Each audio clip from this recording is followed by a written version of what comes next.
Patricia Gras. Welcome to Passion Time. I'm here with Devin Arrants.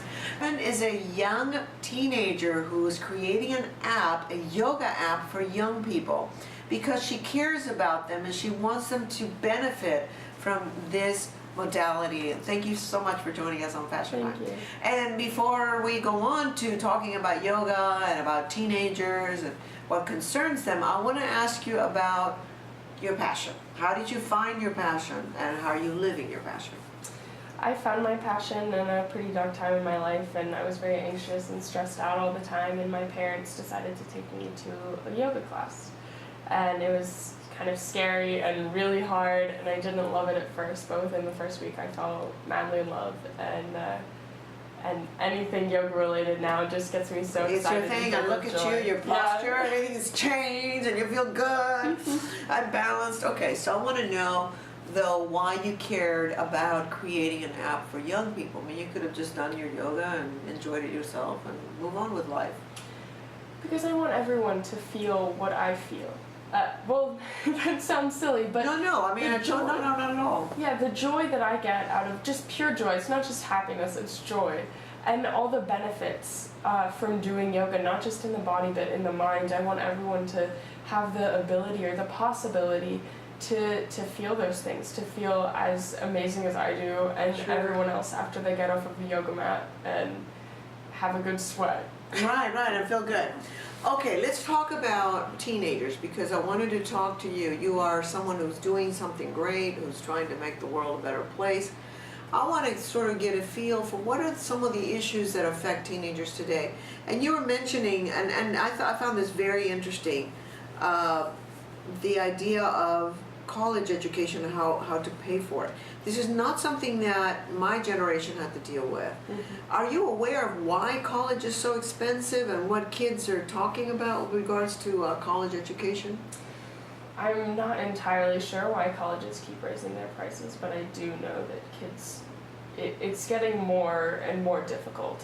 I go to Memorial High School, and it's not known as a poor school. It's known as quite elitist, and kids there are even struggling to figure out how to pay for college, and they're having to go to schools that are less than what they can go to because they can't afford it, and they don't have the time to apply to scholarships, or they don't have the means to apply for scholarships. So it's very disappointing to seeing people not being able to go to their dream college because of money. Do you think your generation will try to figure out why the prices are so high and what they can do about it? I mean, do you think your generation is more proactive with regards to these things or not? I think that it's going to reach a point where people are going to have to put their foots down. When our generation starts having children that are, if it keeps going the way it's going, I am so afraid for how my future kids are going to get into college. Because even now, getting into, let's say, Stanford, the acceptance rates used to be so much higher than they are now, and they're at, I think, 4.6% right now, and that is... And they're extremely expensive. Stanford is one of the most expensive schools in the nation. And each year, these acceptance rates drop, and it's giving less people an opportunity for an education. Whereas in European countries like Germany, they have free colleges, and the acceptance rate is pretty high, so everyone has equal opportunity. However, they have like honors colleges where you can if you're specialized. Yeah. Right, if you're smarter than. Mm-hmm. So one of the concerns that you shared with me was that young people today are not getting enough FaceTime. Because of social media, you're texting, you're talking very little, you're not really having a long conversation. Why is that important? I mean, this is the new world. This is the reality of the world. People are more connected, but maybe not as long as we used to be. So your brain, it's wired for connection and human-to-human, face-to-face connections and conversations. And Skype and FaceTime and texting doesn't satisfy that part of the brain. And the connection is it creates community and trust, and a lot of good things come out of connection that's human to human and face to face that people don't get out of technology. And so many miscommunications and stress. This hyper-connected world leads to so much stress. Really? Tell me about that. Give me examples, because I'm not a young person. I'm not, well, actually I am on texting all the time. Actually, I'm on WhatsApp all the time. But in a way I feel more connected, and in a way I understand what you're saying, because the connection seems to be shorter, right? More superficial is the word.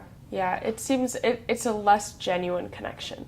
And I feel like a bit of a hypocrite because I text a lot and I Skype a lot. Right. But I don't really know how to explain it.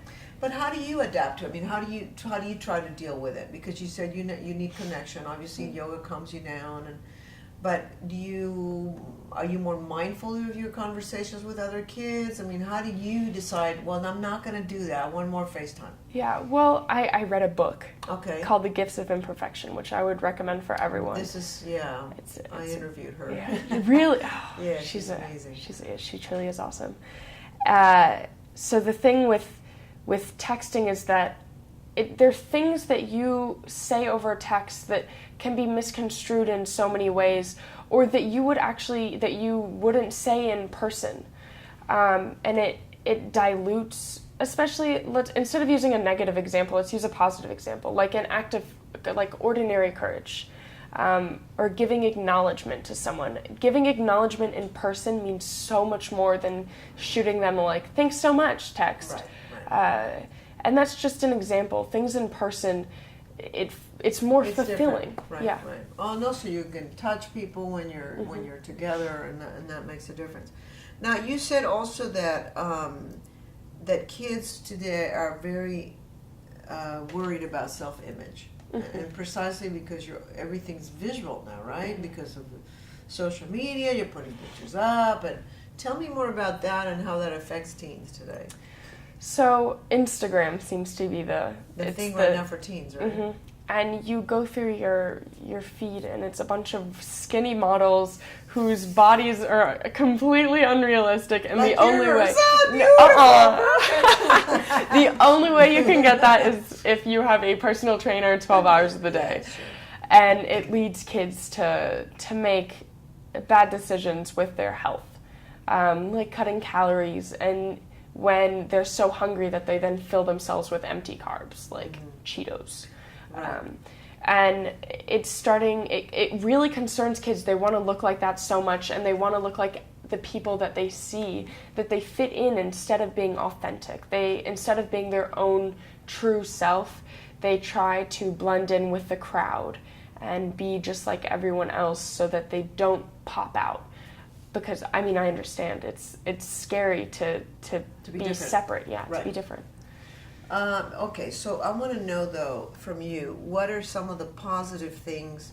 You shared with me that young people do care a lot more about, human rights issues, social justice issues. There's more diversity in young people. They're not as racist, as homophobic. But tell me what you feel are some of the positive qualities of your generation. So beside all that, I think this may not sound like a positive quality, but I was thinking about it, and it does come off as quite positive. This generation's probably not the most hardworking generation because of our easy access to technology. You think you're entitled, maybe? Oh, yes. Definitely. I didn't want to say, but that's what we hear, that your generation feels entitled. I think we do. We are quite an entitled generation. But a benefit out of that is that we know how to do things the easy way.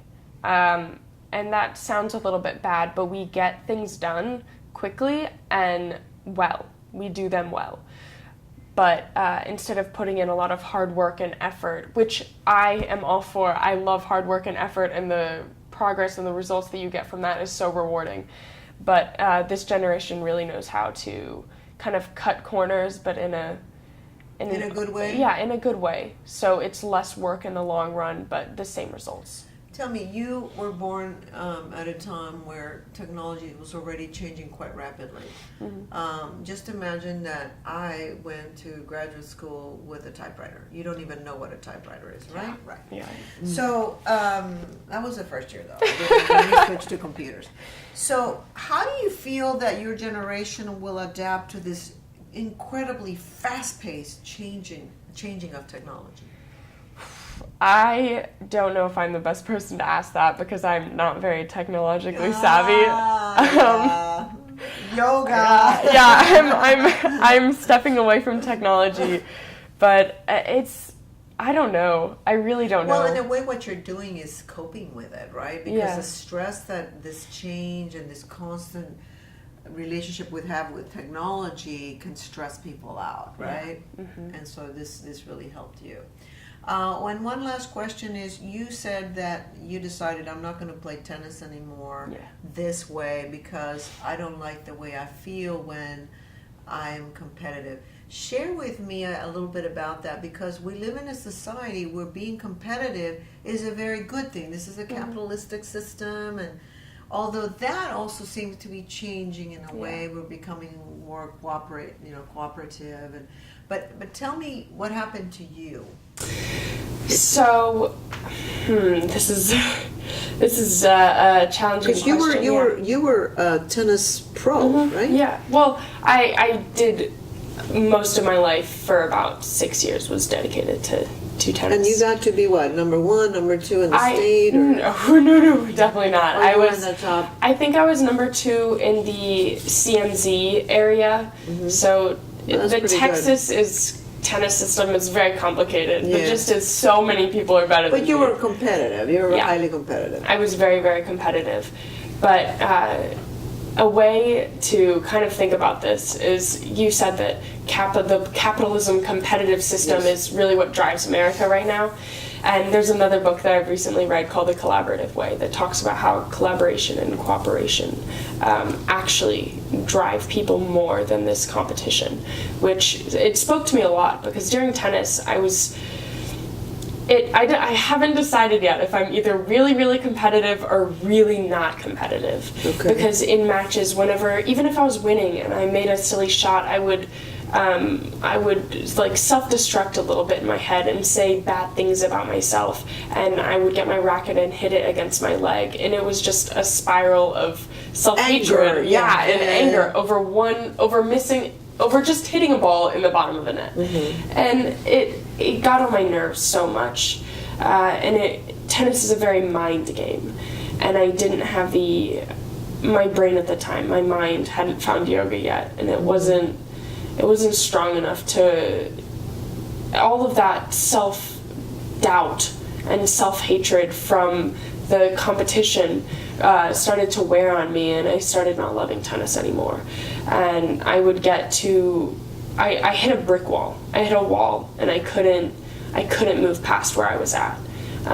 Physically, my tennis game was really good, and I could have moved past, but mentally it was a block, and I no longer wanted the competition. I no longer wanted to do it. And it's not just with me. Every single girl I played, you could hear them whispering terrible things about themselves after they made a silly shot. And it just wasn't a happy atmosphere. And I didn't like that. But don't get me wrong, the game of tennis is amazing. Oh, no. I think everybody's different, and some people handle it in a different way. I probably would have ended up like you. I would do that with a soccer ball. Yeah. All right. Well, thank you so much, Devin. It's been a pleasure talking to you and you sharing all you know about being a teenager, which, is another world for us. So thank you so much. And if you want to reach Devin and find out more about her app for yoga for youth, what is the email? You can email me at devingrace32@gmail.com, and Devin with an I. There you go. And thank you for joining us here on Passion Time. Make sure you listen to our podcast. In fact,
sé que tú puedes, que tú eres capaz. Cambia tu vida, la vida es una y tú vas a triunfar. Cambia tu vida, con fe y esperanza, las puertas